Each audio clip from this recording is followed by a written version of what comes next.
Namshukuru Mungu sana kwa fursa ambayo amenipa kuweza kusimama mbele yenu kuzungumza na nyie neno la Mungu. Neno la Mungu ni kitu ambacho ninakipenda kuliko kitu kingine chochote kile. Mimi Mungu ameniita kumtumikia. Aliniita kutoka mbali sana, akanirejesha katika hili taifa la Tanzania kwa ajili ya kuweza kumtumikia, sio kwa ajili ya kuestablish jina langu. Ndio maana wengi hamnifahamu, lakini kwa ajili ya kuweza kuestablish ufalme wa Mungu na ufalme wa Mungu peke yake.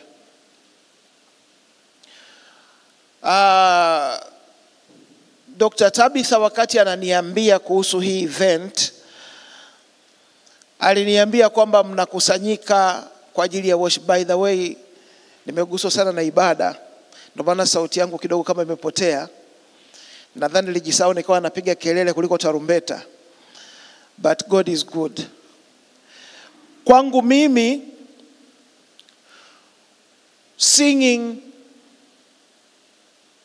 worship is not singing, but singing can be a part of worship. Mnanisikia nachosema eh? Tunavozungumza kuhusu kuabudu, hatuzungumzii kuhusu kunyosha mikono juu ama kuimba. Na hata Paulo mtume wa Agano Jipya au Petro akifufuka leo ukamwambia ninakwenda kwenye praise and worship session, ukitumia hiyo lugha kwamba ninakwenda kwenye session ya praise and worship, hawezi kukuelewa kwamba unakwenda wapi. Kwa sababu wakati wao wanaishi hawakuwa na kitu kinaitwa praise and worship session, wala hawakuwa na concerts, because to them worship was a lifestyle. Ibada ilikuwa ni mfumo na mtindo wa maisha wa kila siku. Mtu unapoamka mpaka unarudi kulala, ibada. Huwa anatoa mifano mara nyingi, huwa anasema namna unamjibu conductor ni ibada. Namna akikurudishia change kubwa kuliko uliopaswa, unavomrejeshea ile ya ziada ni ibada. Namna una respond kwa mtu ambaye amekuibia mchumba wako ni ibada. Namna unavyo respond kwa maneno ambayo unasemwa kinyume na wewe kanisani au it is worship. Yani ile tunavyokuja worship team imesimama pale na kuanza kuimba na kufanya nini, hapo worship ilishaisha zamani. Ndio maana wengi nyimbo zinavyoendelea hapa you cannot connect, kwa sababu hukuanza na ibada ulivyoamka. Namna umemjibu yule mtu, namna umefanya lile jambo kule kazini.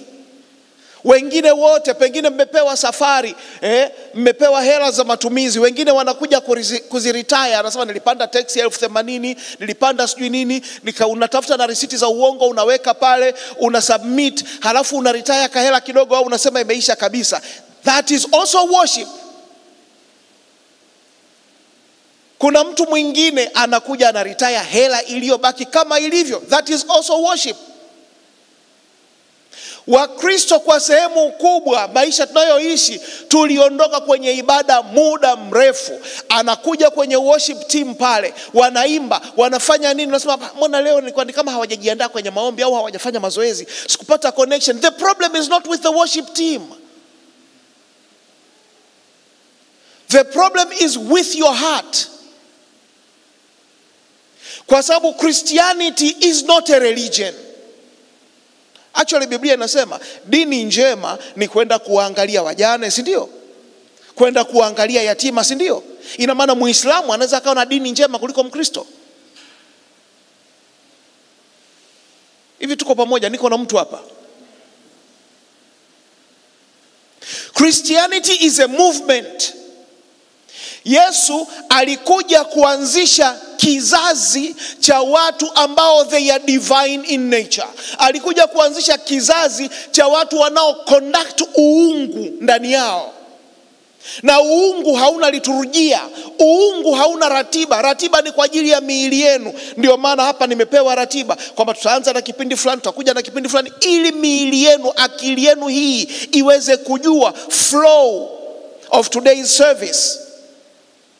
Lakini worship kama worship, ibada kama ibada, once umempokea Kristo, you are in worship service. Matendo yako, maneno yako, mawazo yako, everything that you do in your life is a worship experience. It is a worship service. Ndio maana ukisoma kwenye Biblia huwezi kuona kwamba worship ni kunyosha mikono juu, worship ni kufanya kitu cha namna fulani. Sasa kila mtu anaweza akawa na definition yake ya worship. Hata nyie mlioko hapa ndani, nikisema tuanze kuulizana mmoja mmoja, mtumishi hapa, what is worship? Mtumishi pale, what is worship? Kila mmoja utakuja na jibu lako, lakini jibu utakalo kuja nalo sio wrong.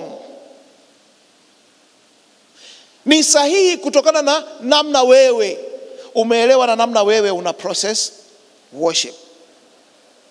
Tuko pamoja eh? Kwa hiyo leo ninapozungumzia kuhusu worship, sitazungumzia kuhusu kuimba. Kuimba ni sehemu. Sitazungumzia kuhusu kupiga vyombo. Kupiga vyombo ni sehemu. Hawa wanaoimbisha huku na hawa mnaoitikia huku, you are all doing the same thing. Yule anayepitisha kikapu cha sadaka, she is also doing the same thing. Anayehubiri, you are also doing the same thing. Mnafanya kitu kile kile. Sasa ninaweza nikasema, labda mimi wanachanganya lugha, kwa hiyo nitazungumza hivi na hivi. Ninaweza nikasema worship is to love God. It is to revere God. It is to live for God in ritual, in deed, in thought, in action, and in word. Ibada ni kumpenda Mungu, ni kurivia. Kurivia ni reverence, ni kumhofu Mungu, na kuishi kwa Mungu katika ritual, katika matendo haya ya kidini, utoaji, sijui kuombea wagonjwa na vitu vya namna hiyo. Katika matendo ya kawaida, unavyokuwa uko kazini, unavyokuwa uko nyumbani, unavyokuwa na majirani zako, katika mawazo, katika maneno pia. Hiyo ndio worship. Kwenye Biblia kuna watu waliokuwa wanaitwa so and so was a worshipper of God.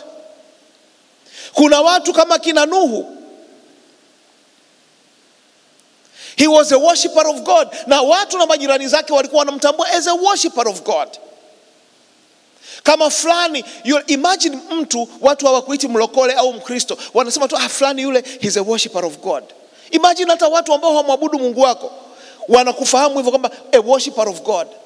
Kwa sababu there's a certain way you are conducting yourself huko publicly ambayo inawafanya waku recognize. So kuna wengi wetu ambao watu wasipokuja kanisani kwetu hawawezi kujua kwamba tumeokoka. Watu wakikutembelea kazini kwako wakasema, mtumishi shalom, watu watageuka, wataanza kuangalia, shalom huyu tuko naye miaka 2 hapa, mbona utuambii bwana kumbe umeokoka? Ina maana hata taarifa walikuwa hawana. Kwa sababu kwenye kuforwardiana message za kipuuzi, na wewe umo kwenye circulation, na wewe unazipata, na wewe unawaforwardia. Kwenye kumsengenya bosi, na wewe upo. Kwenye kuiba resources za kampuni, na wewe upo. Na wewe uko kwenye kikao cha send off huko unaambia jamani hii ngoja nitakuja kuprint ofisini. Na wewe wanakuwa unatumia printer ya ofisi kuprint mambo binafsi, hujaongea na bosi.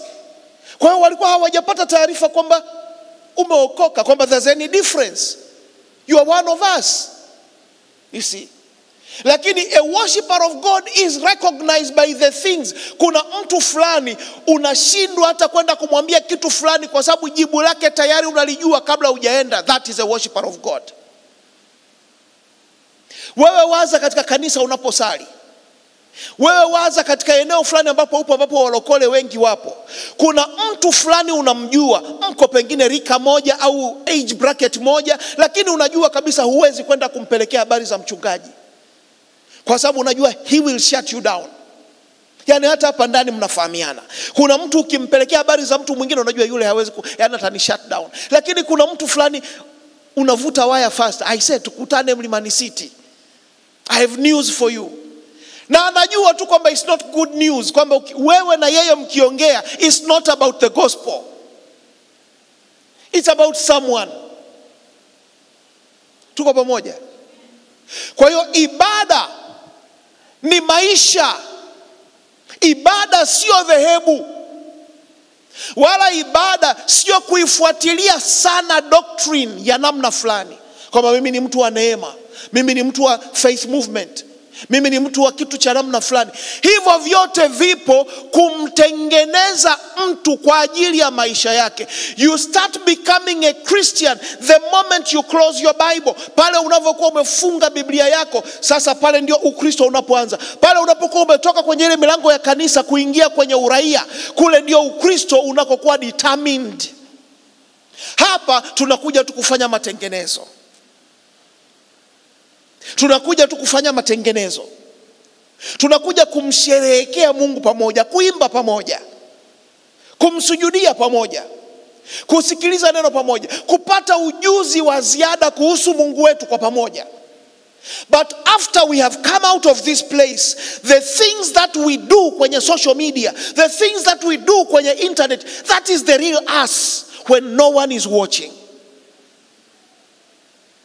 Mimi nimelelewa katika makanisa ya kiroho tokea niko mtoto mdogo.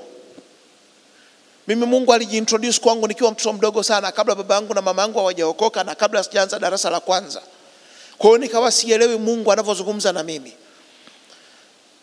Mara vitu vinatokea chumbani na kimbia, mama yangu naye haelewi kwa sababu hajaokoka, baba haelewi hajaokoka.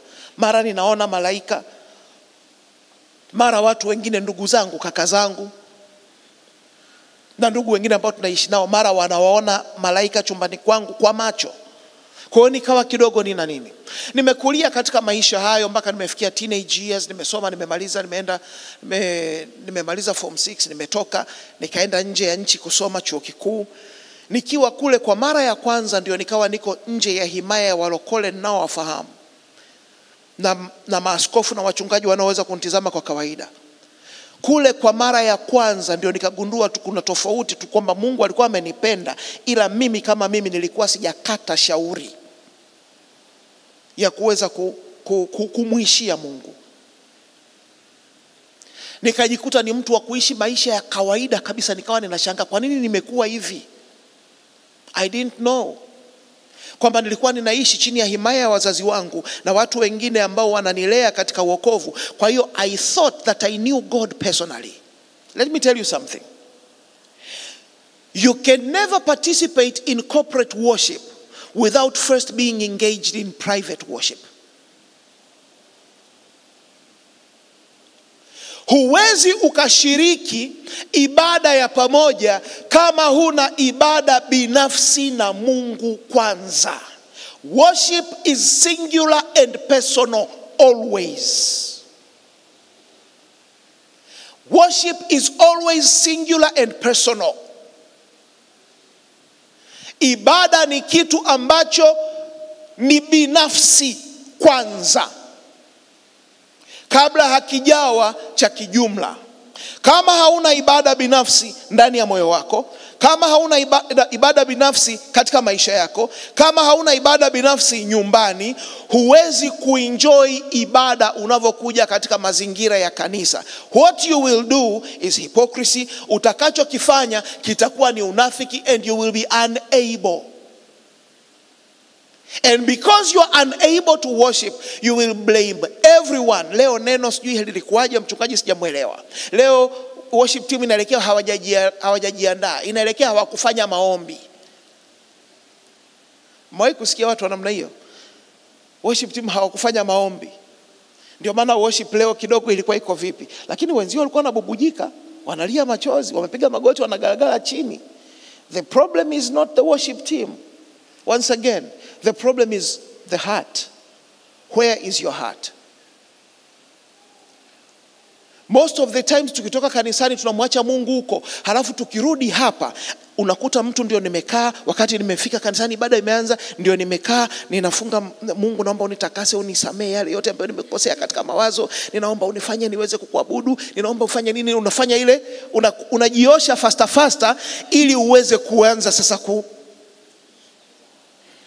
kuanza kuabudu. You are forgetting kwamba hapa you are coming to celebrate your worship that is private. If you could not worship there, you can't catch up here. Hapa unakuja kukutana na watu ambao treni lao lilisha gain momentum a long time. Huji kutubia hapa, unaanza kutubutubu hapa zimamoto ili ufanye nini? It doesn't work like that. You have to pay the price kwenye personal life. Kwenye kupay the price, sometimes utadharauliwa, utapoteza thamani ya jina lako kule nje, kwa sababu you are paying the price for the one you are believing in. Tuko pamoja? So worship is not a singular thing you do. Worship sio kitu kimoja unachokifanya. Worship ni maisha yako yote in totality. Now worship is always sacrificial. Daudi anasema, I will give a sacrifice of praise. A sacrifice of praise. Jamani, listen, a sacrifice is not an offering. An offering, ninaingiza mfukoni hela, ninatoa pale, that's an offering. A sacrifice is loss. There's no sacrifice without loss. And there's no sacrifice without a feeling of pain. Unavyotoa sacrifice, ndio maana sacrifice. Unavyotoa kafara, kafara ni kitu ambacho you are cutting it out of your life for the sake of God. Mtu yoyote ambaye anafanya worship in sacrifice, it's always a loss. You are losing something. Some people choose to lose their social life for worship. Anaamua kutokuwa kila mahali, kutokuwa kwenye kila social media, kutokuwa cheap kwamba people can access you anytime. They are sacrificing a part of their lives in order to maintain the fire of God in their lives. Si kama kuna mtu ananielewa hapa ndani. Kuna people give money, yet there are others who sacrifice money.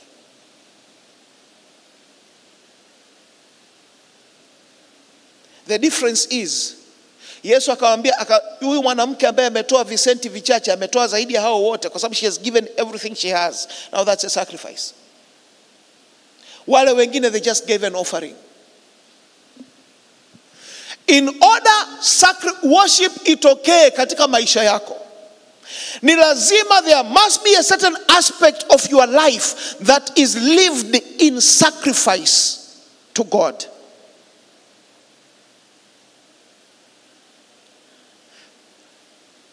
Mimi siwafahamu nyie. Hata binti yangu hapa ninamfahamu, lakini leo ndio tunaonana kwa mara ya kwanza. Tuko pamoja. Lakini na nyie wenyewe, yule mtu ambaye mnamuona anatembea na Mungu, that's another thing. Anatembea na Mungu sana, ana mguso wa Mungu sana. Chunguza maisha yao. There's a sacrifice. Kuna namna fulani wanayaishi maisha yao, kuna raha fulani hawaipati kwa sababu wanajinyima kuipata hiyo raha ili kumaintain kitu fulani kwa ajili ya Mungu. Huwezi kumkuta mtu ambaye they indulge in everything akiwa anatembea na uwepo wa Mungu. That cannot be possible. Tuko pamoja?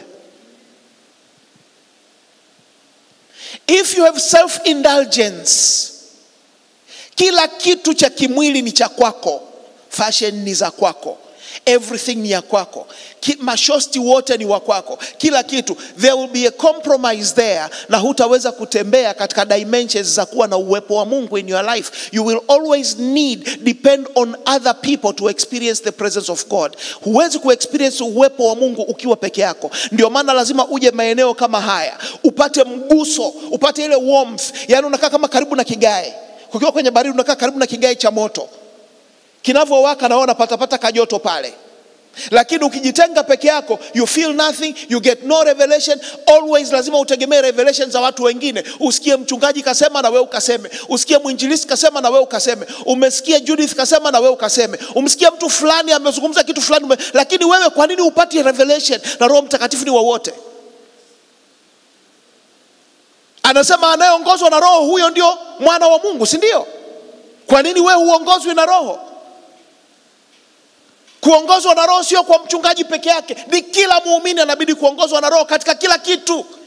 Kwa nini wewe humsikii Roho Mtakatifu na umekuwa kwenye wokovu 2 years now, maybe even 5 years, lakini there's no personal leadership of the Holy Spirit? Why? Because to be led by the Spirit, you need to live a life of sacrifice. Kuongozwa na Roho ni lazima ujitoe maisha yako mhanga kwa ajili ya kuishi kwa ajili ya Mungu. Hallelujah. Yesu alipozaliwa, katika Mathayo sura ya 2, ukianzia ule mstari wa 11, nilitamani kama kuna mtu mwingine mwenye microphone aweze kunisaidia kusoma baadhi ya hii mistari.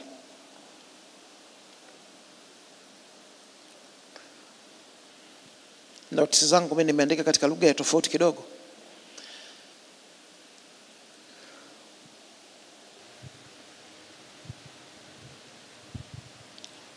Matthew 2:11.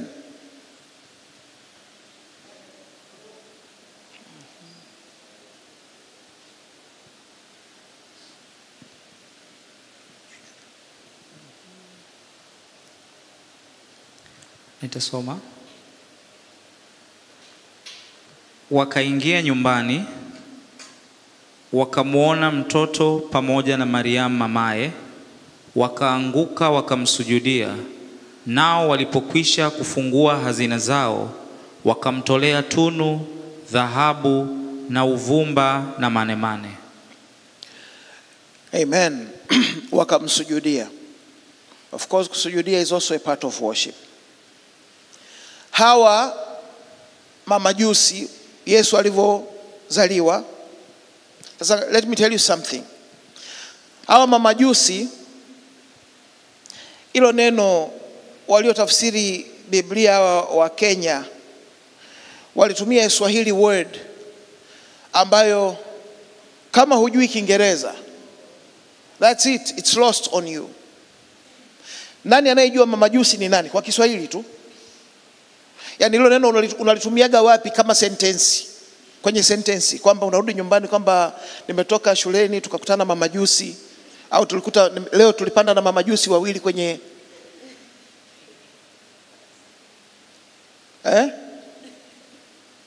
Mona? So sometimes we read the Bible and it's lost kwa sababu we have no connection with what is being said. Sasa hawa mamajusi, they were Babylonians. Walikuwa wametoka mashariki pande za Iran, Iraq kule. Waliona nyota. Hawa walisoma nyota. Hawa walisoma nyota kabisa, hizi wanazosoma watu wasoma nyota hizi. Na neno ambalo limetumika limetafsiriwa hapo la Kiyunani magos.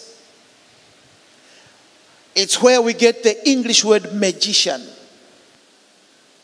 Hawa walikuwa ni wachawi. Wachawi kabisa. Wasoma nyota. Katika kusoma nyota kwao, wakaona kuna mfalme anakwenda kuzaliwa, one who is greater than all.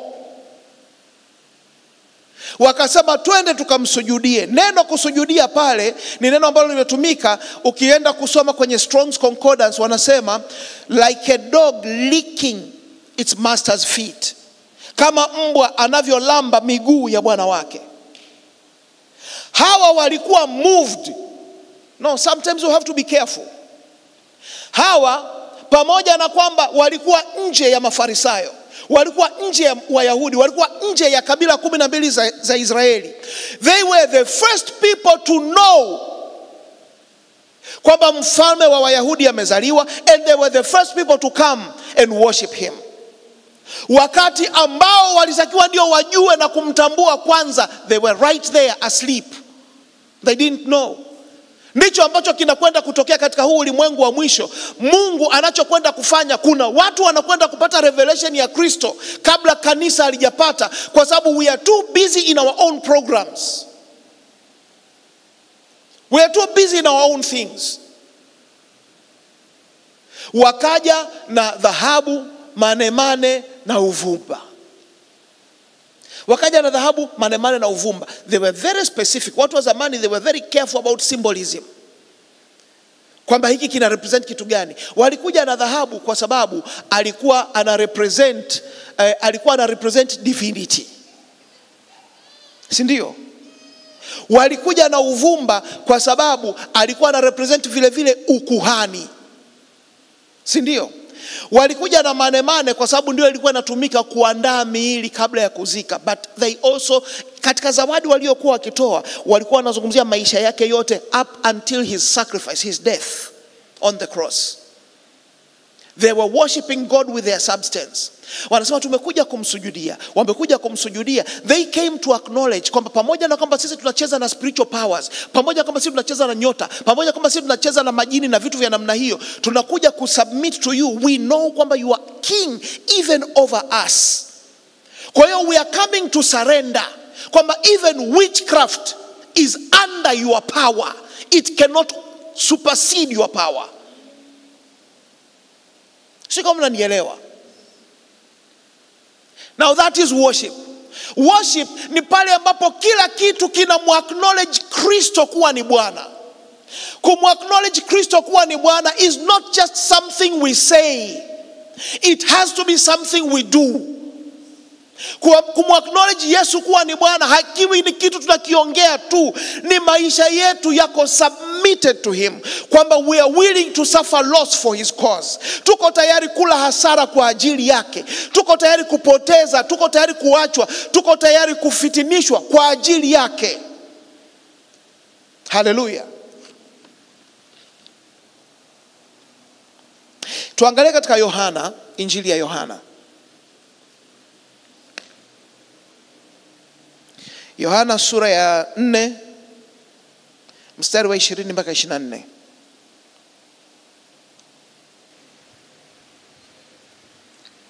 Yohana sura ya 4 mstari wa 20 mpaka 24.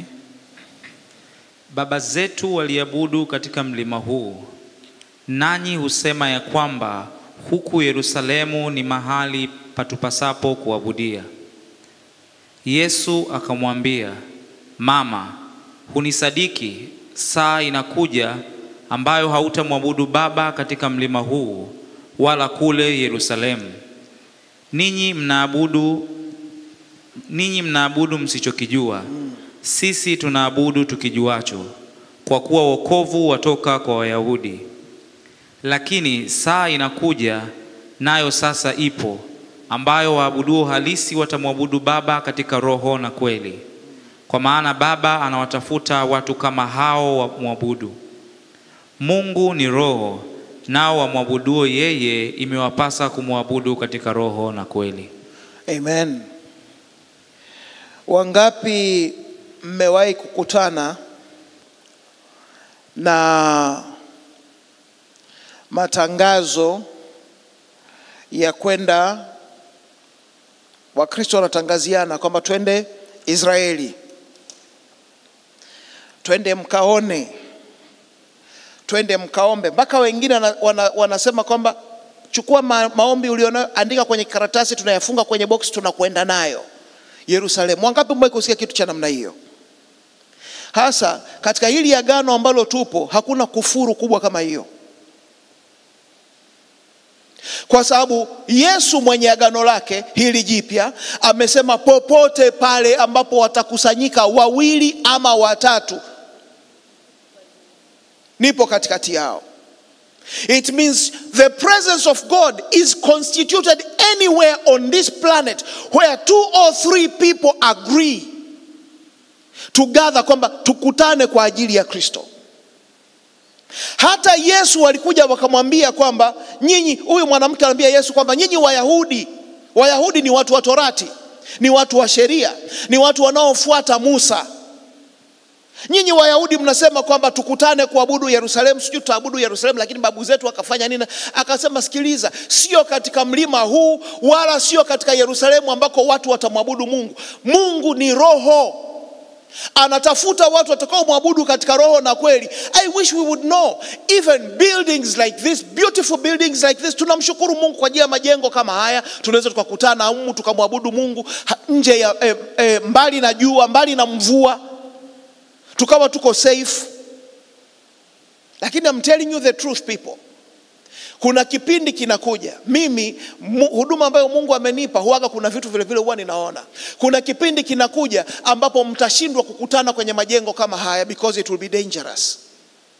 Kuna kipindi kinakuja ambapo mtakuwa mnakutana 3, 4, 5 kwenye nyumba ya mtu mmoja kwa siri na mnaimba msisikike. Hiyo inakuja katika ulimwengu in your generation, wala sio kwa watoto wenu.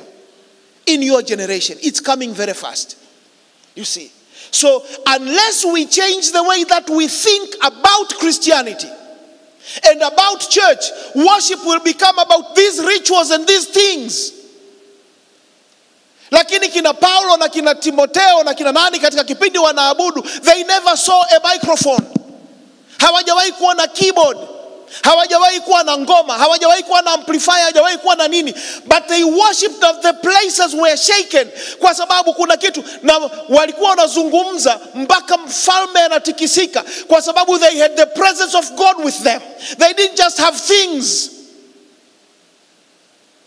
Leo hii hata kwenye makanisa ya kwenda kusali tunachagua makanisa yenye viti vizuri, yako fully air conditioned, yana hiki, yana kile, ambavyo they do nothing for you.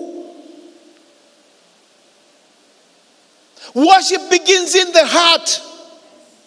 You can worship better in prison than you can outside if the presence of God is there.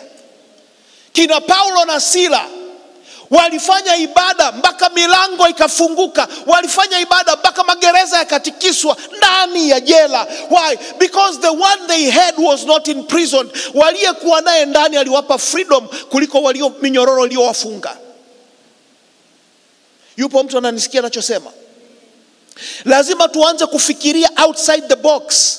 Leo hii we are different. People listen. Leo hii hata mimi mwenyewe ikifika Jumapili nina nguo yangu nzuri na koti langu, nina suti yangu ninavaa, nina kaunda suti ninavaa, nina perfume ya Jumapili, nina kitu cha namna fulani, na kiatu cha Jumapili, nina vitu vya namna hiyo. Wenzetu they didn't have those things.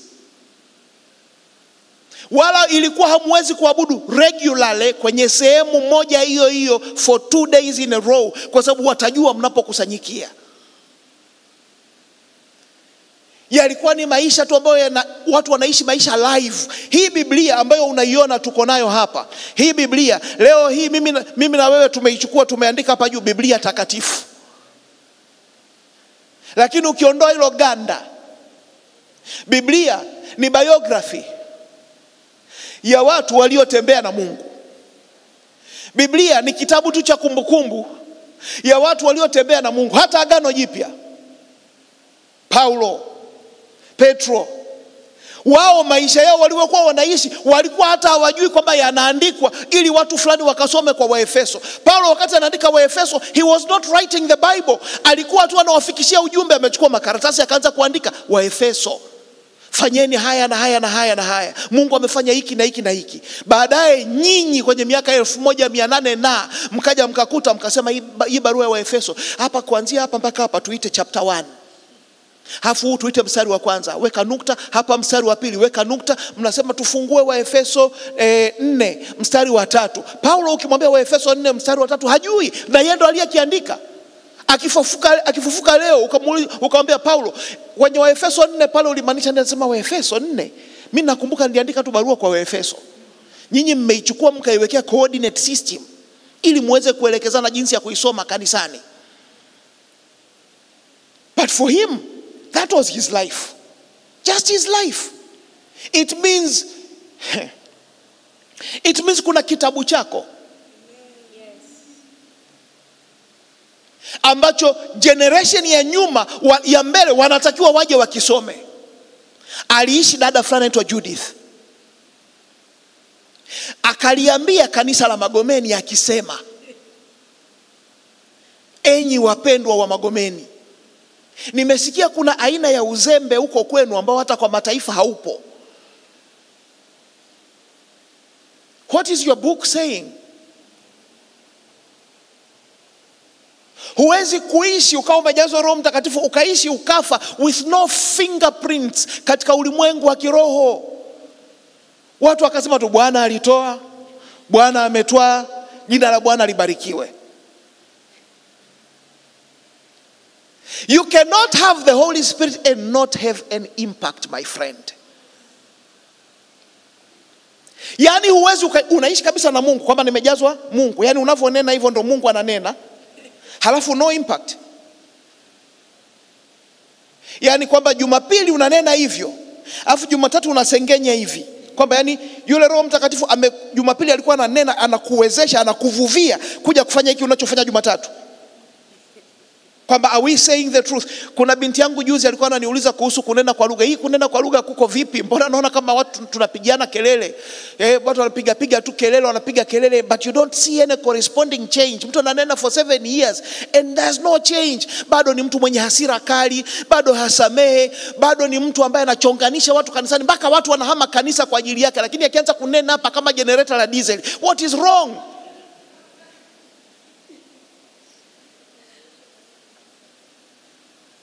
Nyie tuwe careful. Hata kwenye issue za ujazo wa Roho Mtakatifu tusizichukulie poa. Kwa sababu how can I worship without the Spirit of God on the inside? You see.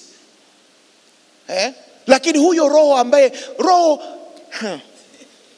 wa Mungu kabisa, anaitwa Roho Mtakatifu.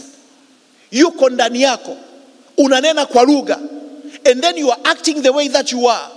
And then 10 years zimepita, hata mtu mmoja hajaja kwa Kristo kwa kupitia wewe. Yani hajaokoka hata mtu mmoja. My friend, think again. Kuna mtu fulani niliwahi kumwambia, stop hayo mambo ya kunena kwa lugha. Nikamwambia unanena kwa lugha, stop it. Nikamwambia mimi kama mtumishi nakwambia stop it. Akasema kama unaomba, omba Kiswahili au Kichaga, lugha ambayo unaielewa. Omba kwa lugha ambayo unaielewa. Nikasema lakini unavyoomba kwa lugha unayoielewa, mwambie Mungu kwamba ninataka ujazo wa Roho wako Mtakatifu, true experience of the infilling of the Holy Spirit. Ili nitakapoanza na Roho Mtakatifu niwe ninasukumwa na Roho wa Mungu. Roho Mtakatifu akimpagawa mtu, Roho Mtakatifu akiwa hakuna, all self preservation dies. Ile hali ya kutaka kujilinda, kuheshimiwa na mimi niwe na jina inakufa. Mtu anakuwa hayuko tu tayari kufungwa, lakini yuko tayari kufa kwa ajili ya anachokiamini. Na mtu hawezi kukuondoa kwenye ile njia. Wala huwezi kumkuta, sasa hii nitaiongea, wala huwezi kumkuta mtu amejazwa Roho Mtakatifu anahamahama makanisa hivi hivi. Hakunaga hicho kitu. Hapa wamenisengenya. Wewe unataka kuniambia kuna kanisa gani hapa Dar es Salaam ambapo hawasengenyi? Hebu tuwe tu wa kweli.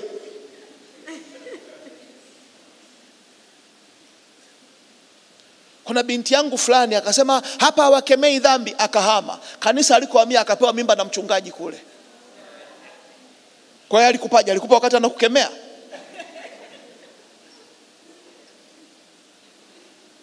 Struggles unazopambana nazo kwenye kanisa lililopo ni ili uweze kukua, kwa sababu chuma lazima kinolewe na chuma kingine.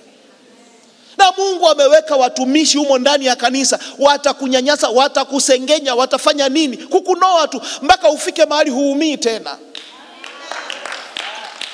Mpaka ufike mahali ile Yesu alisema barikini wanaowaudhi, barikini wala msilaani. Iwe mwanzoni tunavyoanzaga tunakuwa hawanijui mimi ni mtumishi wa Mungu, Mungu atapiga, Mungu atamaliza, ambao huwa wananigusa wanapata shida nini. Hamna kitu. Mungu wala watakugusa na Mungu ataendelea kuwafanikisha. Hata laaniwa mtu.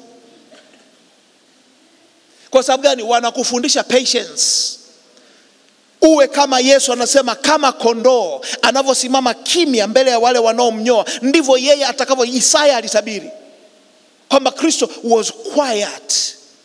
Hata amesimama mbele ya kina Pilato pale, wanamwaccuse, wanamtukana, wanafanya, Biblia inasema alikaa kimya. You see, power comes in quietness. When you stop defending yourself, God starts defending you. Lakini hii kuhamahama kanisa unaonyesha jinsi gani bado ni mchanga kiroho. Hapa mchungaji Jumapili nimeona hajanisalimia. Kanisa lina watu 500. Muonee huruma mchungaji. Mimi amenipa tu mkono, wengine anakaa nao anaongea nao, pengine wana uhitaji mkubwa zaidi. Hata Yesu alimwambia, mbona unakaa na wenye dhambi uje ukae na sisi? Akasema hapana, hawa ndio wananihitaji. Wagonjwa ndio wanamhitaji daktari. Pengine yule anayeongea na mchungaji anasumbuliwa na roho fulani. Sasa kama na wewe unasumbuliwa, funguka.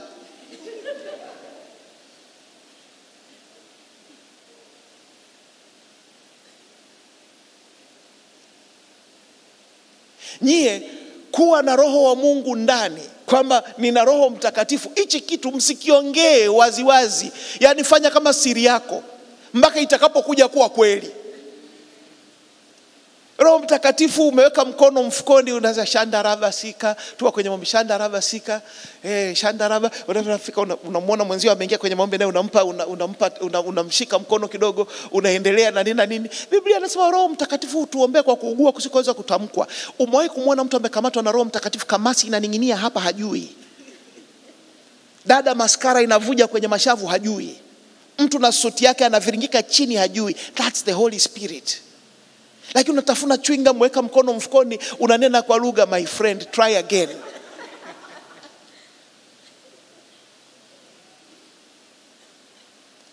Hasa these things are sacred.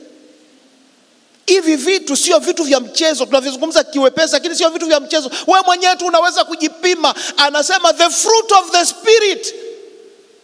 What does it mean? Tunda la Roho. Tunda la Roho maana yake nini? Tunda maana yake the symptom, the gauge, the indication that the Spirit of God lives within this person. Sio kama mnanielewa hiyo kitu.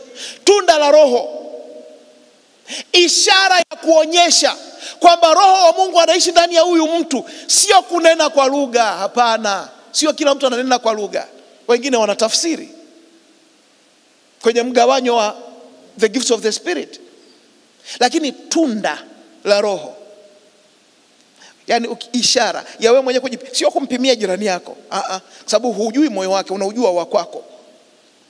Ishara ya kwamba nina Roho Mtakatifu ni nini? Anasema upendo, furaha, amani, uvumilivu, utu wema. Hebu pigia mstari hapo kwenye utu wema. Unajicheki hapo vizuri. Utu wema.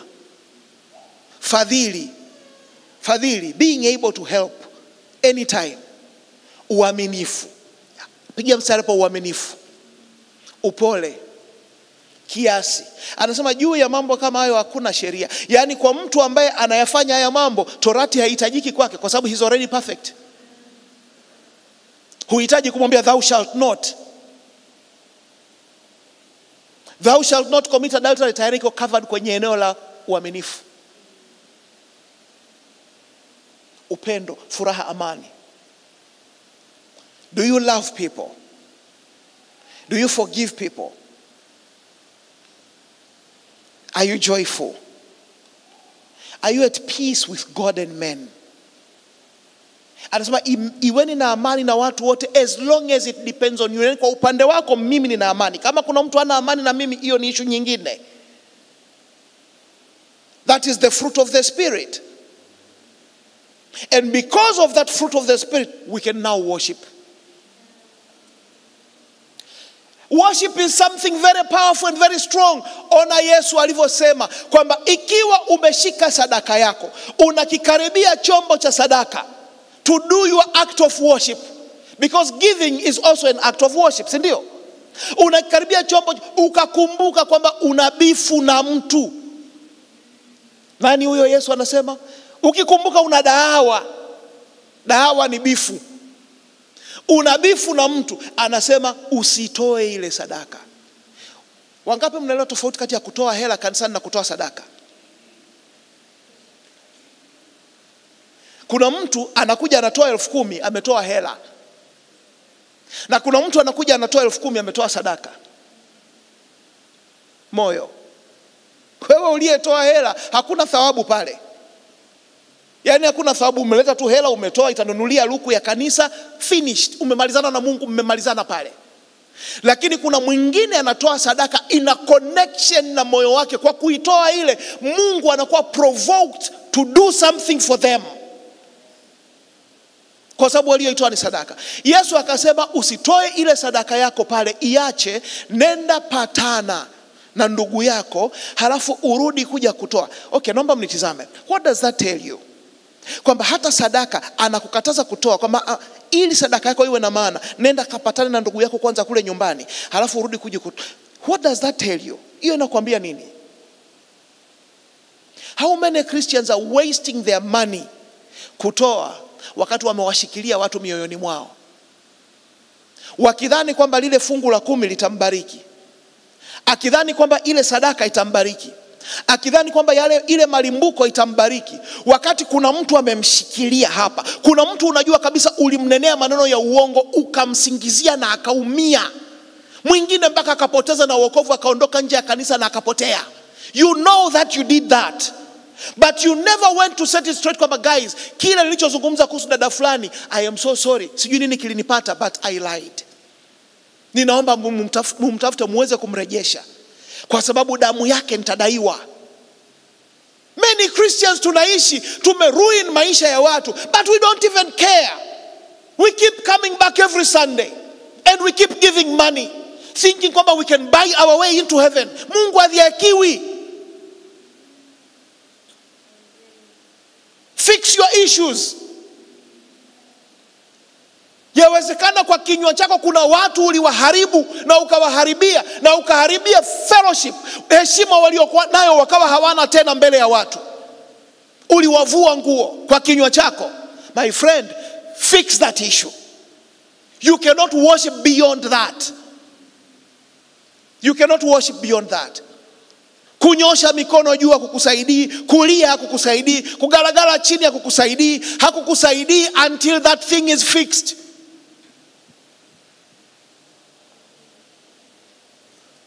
Worship is that serious, kwamba Yesu anakataza mpaka utoaji wa sadaka until the thing that you know you should fix has been fixed.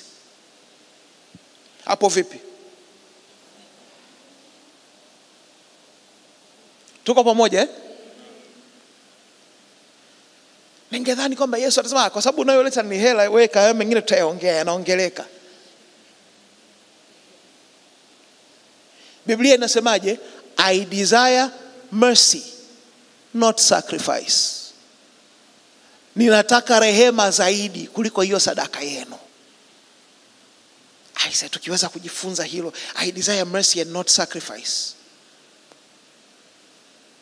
tutauona moyo wa Mungu.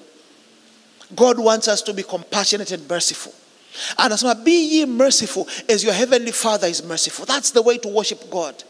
Iweni na rehema kama baba yenu wa mbinguni alivyo na rehema. Mimi nimepita kwa kweli, nimepita kwenye mikono ya watu, nimepita kwenye makucha, nimecharangwa mapanga. Yaani unafahamu mtu anakucharanga, unadondoka chini vipande vipande, anavichukua, anaviunganisha, afa anavicharanga tena. Nimepita. Lakini leo I can freely stand in front of you and say kwamba hakuna mtu ambaye nimembeba grudge moyoni. Mimi watu wananishangaa, hata mke wangu ananiuliza, how can you communicate this person? Ni wewe umemtafuta au ni yeye? Na sana mimi nimemtafuta. Kwa vile alivyokufanyia, kwa nini umemtafuta?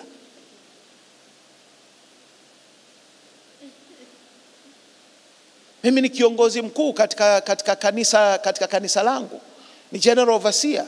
Lakini sometimes mpaka viongozi wa makanisa kama wazee wa kanisa wanasema, apostle, hebu kuhusu issue, hebu usidili nayo wewe. Yani wewe kuna namna watu wanakuchukulia kama babu. Lakini I was not always like that.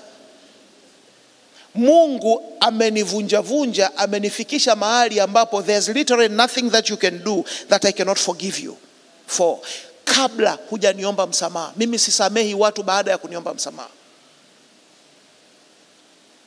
By the time mtu anakuja kujikusanya na kurudi, ananikuta mimi ninamwambia, forget that, kaa tunywe chai, forget hayo mambo.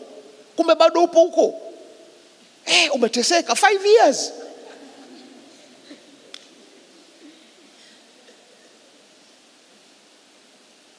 Hawa wananifahamu, huyu ni kijana wangu, wananifahamu. Hakuna kitu unaweza kanifanyia usisamehewe. Mpaka kumtongoza mke wangu. Nina watu niko nao, ni rafiki zangu wametongoza mke wangu, na ninajua. But I love them. Kwani wasimtongoze? She's beautiful, wanamfahamu, umemwona? She's amazing.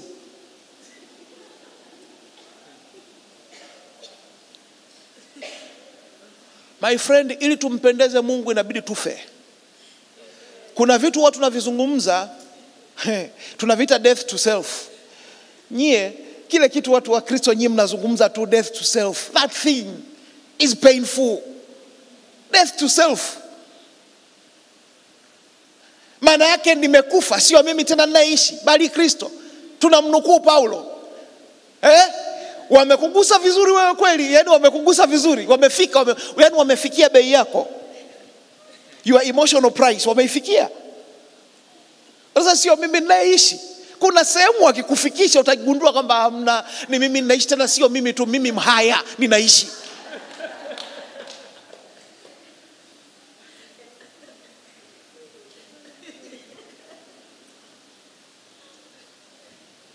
Kuna binti yangu fulani akasema, dadi, mimi yani kuna watu wananichezea, hawanijui nilivyokuwa zamani, wananifufulisha utu wa kale. Nikiwafufukia hapa, nikasema, binti yangu usifufuke. Ngoja kwanza, yani wewe umezikwa pamoja na Kristo. Binti yangu anatishia kuwafufukia watu. Nikasema, yani hawa hawanijui, watanifufulisha utu wa kale. Nikasema, kwa watu ambao tuko ndani ya Kristo hutishi kumfufua mtu wa kale. The more wanakugusa, acha wakutane na anayeishi Kristo. Kamba hawa hawajanijua bado, naona ili kanisa hawajanielewa, iko tu siku yao. Mtumishi, ndio Roho Mtakatifu anaongea hivyo. Worshiper. Kuna watu wako kanisani anaweza kukutukana alphabetically in ascending order. Hasa mkimfufulisha utu wa kale ndio mtajua. But listen, in order to worship God, there has to occur a death of who you are and your personal pride. Yani lazima tu hiyo kitu itokee. Without that we cannot worship. Without that tutabakia kuwa yule mtu wa ndani, atabakia kuwa na madai katika maisha yetu. Hallelujah. Tunda la Roho ni upendo, furaha, amani, uvumilivu, utu wema, fadhili, uaminifu, upole, kiasi. Juu ya mambo kama hayo hakuna sheria. You are free from the law if you bear the fruit of the Spirit.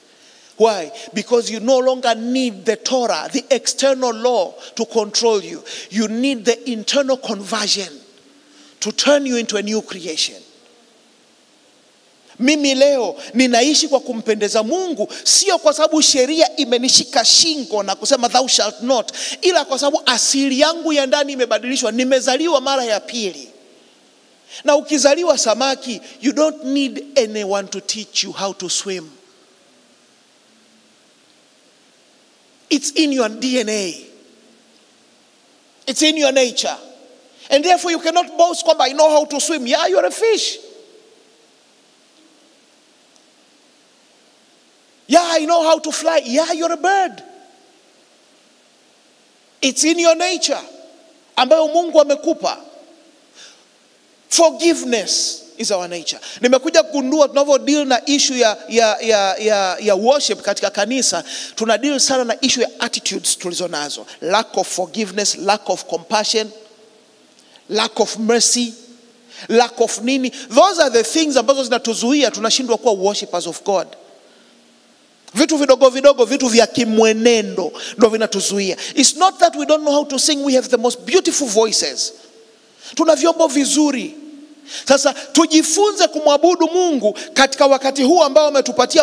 Anasema mkumbuke muumba wako siku za ujana kabla zijaja siku zilizo mbaya. Katika kila generation huwa kuna siku zilizo mbaya. Kuna siku zilizo mbaya ambazo zinalijia kanisa dunia nzima sasa hivi. You don't know, but I'm telling you right now. And they are so close. It's going to happen that quickly. The whole world is right now, kwa wale wanaojua kuobserve, the whole world is turning against Christianity. Nyinyi mnaweza mkaona tuko vizuri, kuna amani. Tanzania hakuna amani. Hakuna amani. Hakuna amani kwa kanisa. Mna amani fake ambayo inawadanganya, mnadhani kwamba kila kitu kiko sawa. Anasema ole wao wanaposema kwamba kuna amani, ndipo uharibifu utakapowajia ghafla. When you wish for peace, prepare for war. Hakikisha kama Mkristo you know kwamba hivi hapa kikatokea cha kutokea. Kama kipindi cha COVID, hakuna makanisa kukutana. We lost so many people. Hakuna makanisa kukutana. Kwa sababu unapokea revelation kutoka kwa mchungaji, unakuta your Christianity diminishes. You see.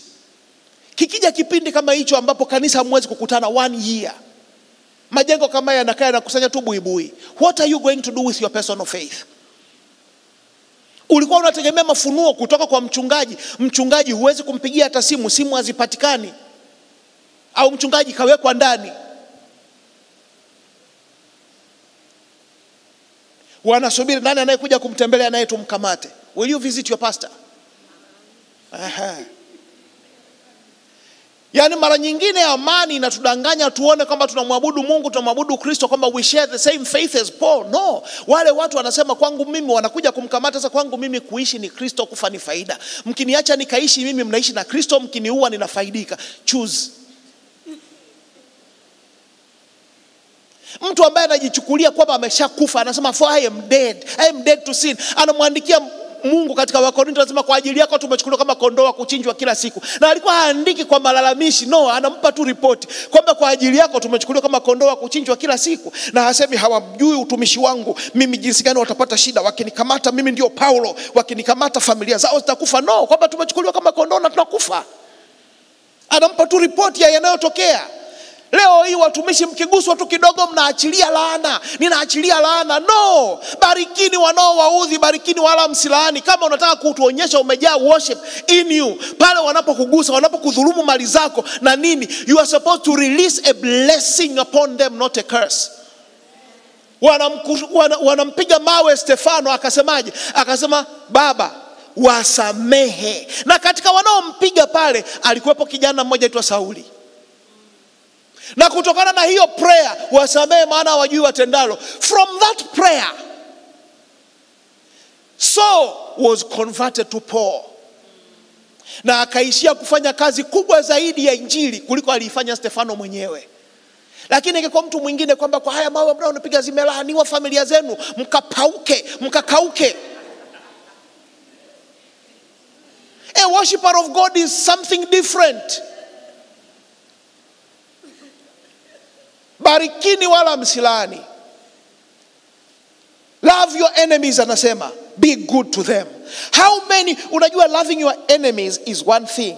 Being good to them is another. Wangapi mnafahamu hiyo?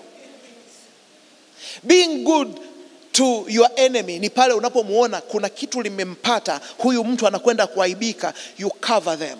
Kwamba sasa sikiliza, hii tutaipiga hivi na hivi itaisha. Sikiza watu wakiuliza, vipi bwana, tumeona mtu wako kule, anasema hamna. Mbona hiyo kitu ni ndogo, Mungu ameshashughulika nayo. Yule ni mtumishi wa Mungu. Unajua pale watu wanavokuja wanamuona mtu wako fulani ambaye wanajua huwa anakuenga sana. Wanakuja sasa kitu kinampata, wanakuja kuleta taarifa, wanakuta wewe kwamba wewe no, kwamba hiyo haiko hivyo. He is a man of God. anapitia maeneo ambayo wote ambayo tunapitia, na God is faithful. Nimeomba naye, hata jana nimemcheki, he's fine. Unajua, na wakata watu nguvu. You see, usiwape watu nguvu juu ya adui yako, wala usimruhusu mtu kufurahia mabaya yanayompata adui yako. You see, anasema unapomuona adui yako anateseka, mpe kikombe cha maji, msaidie. Kuwa Mkristo is not about names. Mimi natoka kwenye the New Testament ministry. It's not about that. It's not about kuwa Lutheran. It's not about being anything. It's about the life. Do I live as Christ? Je, mtu akikutana na mimi amekutana na Kristo? Je, mtu akinikosea mimi anakuwa amemkosea Kristo? Kama Baba wasamee, hawajui watendalo. Hawajui, wameokota na mawe kabisa. Na mikuki hawa wanajua wanachokifanya. Tena wanajua, si wametoka kukiri hapo kwamba msulubishe, damu yake na iwe juu yetu na juu ya watoto wetu. Wasiojua wanachofanya hawasemagi hivyo. Hawa wanajua. Lakini what was Jesus saying? Kwamba wangejua wema wangu jinsi nilivyo, wasingenifanyia hivi. Wangejua nilichokuja kukileta kwa ajili yao, wasingenifanyia hivi. Najua ilitabiriwa kwamba nilikuja kwa walio wangu hawajanipokea. Basi at least Mungu, hawajui the plan of salvation. Forgive them because they don't know what they are doing. Had they known mimi ni mwema kwao kiasi gani, wasingenisengenya hivyo, wasingenifanyia hivyo. That's the heart of a Christian. That's being like Christ. That's worshiping without singing.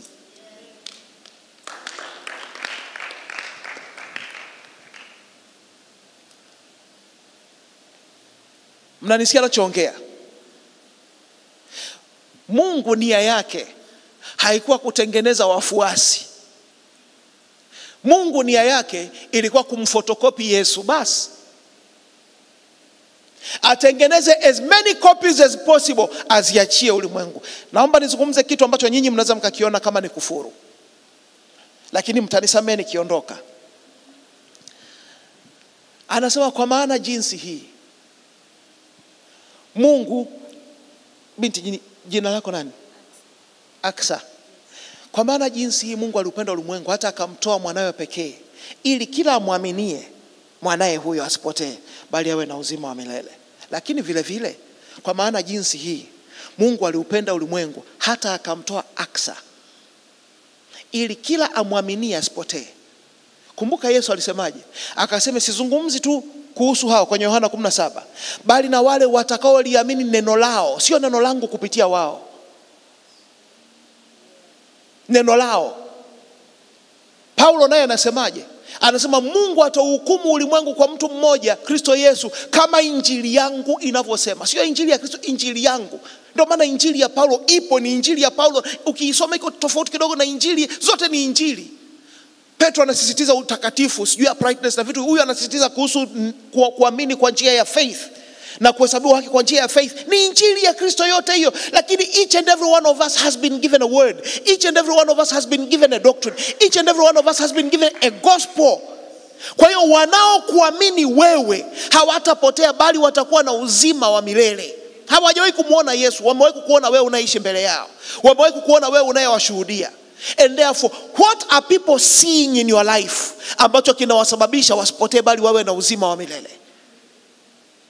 Je, wanayaona magauni yako mazuri ya Jumapili unavyochukua na Biblia yako unakwenda kanisani? Je, wanaona unavyoomba na kurukaruka kanisani ndio hicho ambacho kinawaokoa? Au unavyoishi kwenye ile mitaa wanakuwa wamekutana na Yesu kwa namna unavyoongea? Hata wanavyokusingizia wao wenyewe wanaishia kuona aibu, kwa sababu yale masingizio yao yanakuwa hayana proof, kama Petro alivyosema kwenye nyaraka zake. Inafika mahali wanasema time will tell, and time tells a good story about you. Kwamba you lied about her. Mlidanganya kuhusu yeye. She's upright. She's godly. She's a good person. She's a divine person. Waliotegemea kwamba utafurahia kuanguka kwao wanakuta unalia pamoja nao.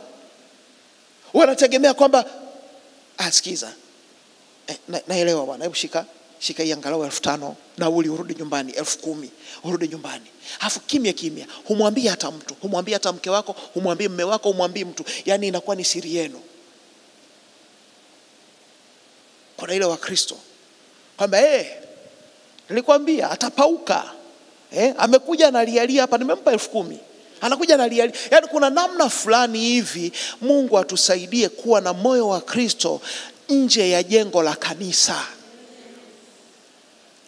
And then when we can do that, halafu tukakusanyika hapa, brother hapa akashika saxophone, yule brother mwingine pale akashika gitaa, mwingine akakaa kwenye keyboard, then we enjoy the presence. Kwa sababu tumekuwa tukiishi a life of worship everywhere, all the time. Sio tunakuja mpaka mtu aimbe kwa emotions, ndio na wewe unakuta mwingine analia kule, mwingine analia sio kwa sababu roho Mungu amemgusa, amekumbuka tu anadaiwa, mwingine yani kuna vitu fulani vya ajabu ajabu viko.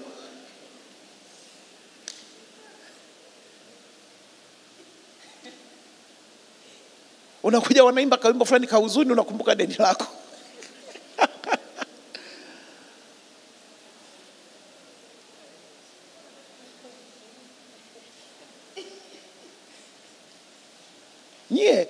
Kuwa a worshiper of God ni kitu kinawezekana kwa roho wa Mungu, lakini sio kitu lele mama kama ambavyo tunaweza tukaamini. It's not about that. Unaweza kukuta kuna kanisa fulani kako Morogoro vijijini kule, hawana hata chombo, hawana hata microphone, lakini wanaimba kwa kupiga pambio, and the presence of God just falls. Just falls, the presence of God.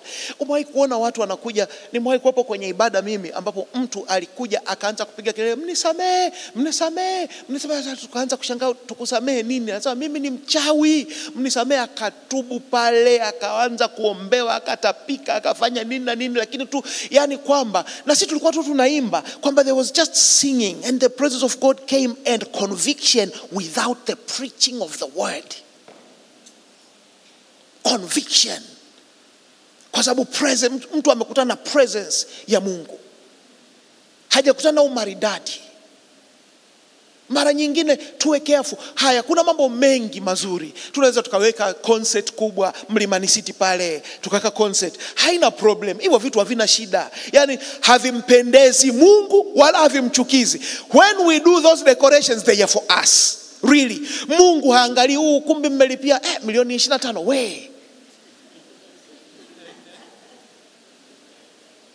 Those things don't face God either way. Whether mnaabudia kwenye pango, beach, au wapi, yeye alishaahidi popote pale, wawili au watatu, finish. Umeona? Lakini mara nyingine wa flesh kwamba tutafanyaje ili kuwazidi wale. Kuna wale kina shusho waliweka ya kwao, ikabamba ikaenda hivi na hivi, na sisi tuwafanye tuende hivi. Wao walikuwa na mashine zinazotoa moshi madhabahuni ngapi? Siku hizi tunajua kwenye Biblia tulisoma kwamba waliabudu mpaka moshi ukajaa kwenye hekalu. Kwa hiyo siku hizi tunaweka artificial smoke kwamba kuonyesha presence, si ndio? Kwamba wale walikuwa na mashine ngapi za moshi? Zilikuwa 2, sisi funga 6. Nataka pale anapoimba, anavyopanda key pale unafungulia moshi pale. Halafu yale mataa ya blue na kijani yanakuwa yanapiga wakati anawachanganya watu hivi, yani mle. Lakini zamani sisi enzi zetu inaitishwa tu ibada ya kuabudu. Hakuna taa za rangi, hakuna moshi, nothing. Watu wanaondoka pale wameponya mioyo, ndoa zimepona, yani watu wamepona, mapepo ya tamaa yametoka, mapepo ya nini yametoka, watu wanaondoka pale, yani mnaondoka moyo huko mwepesi hivi. Hakuna taa ya kijani wala ya blue. Siku hizi walokole yani mpaka ajue kwanza nani atakuweko. Nani atakuweko? Joel Lwaga yupo? Si nani yupo?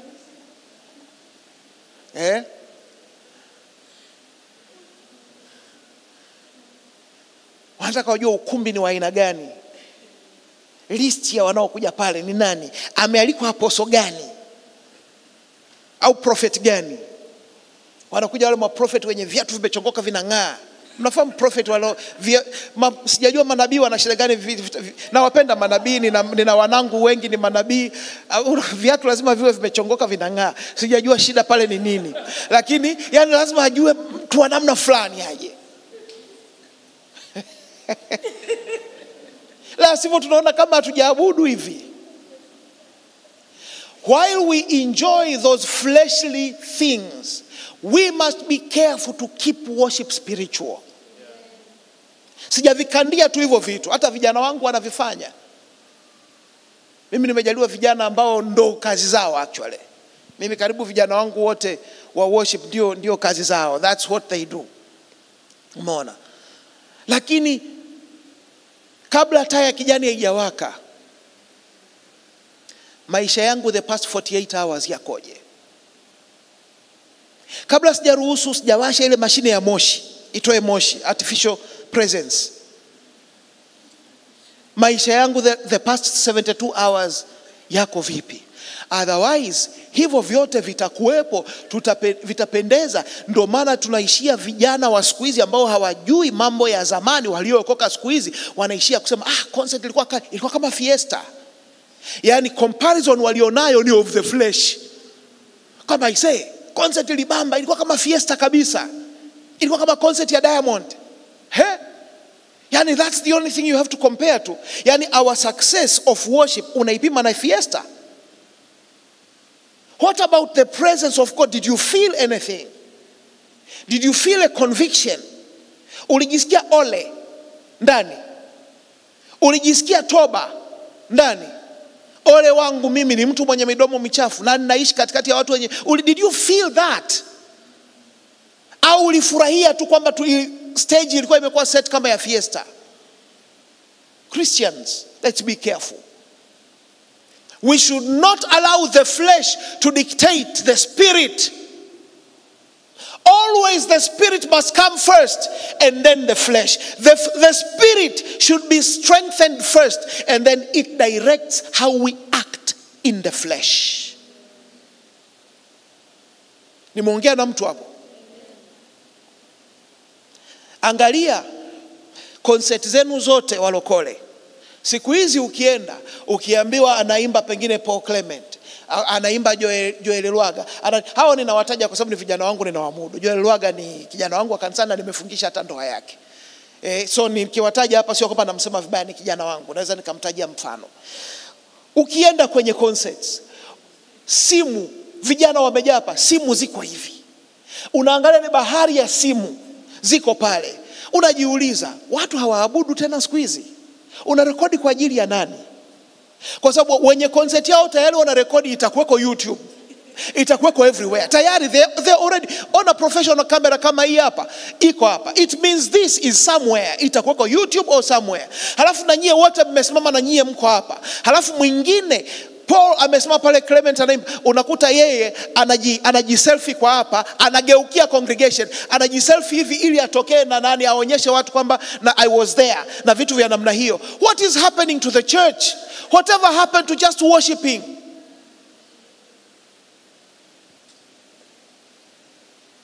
Unarekodi afu wala hata utaiangalia.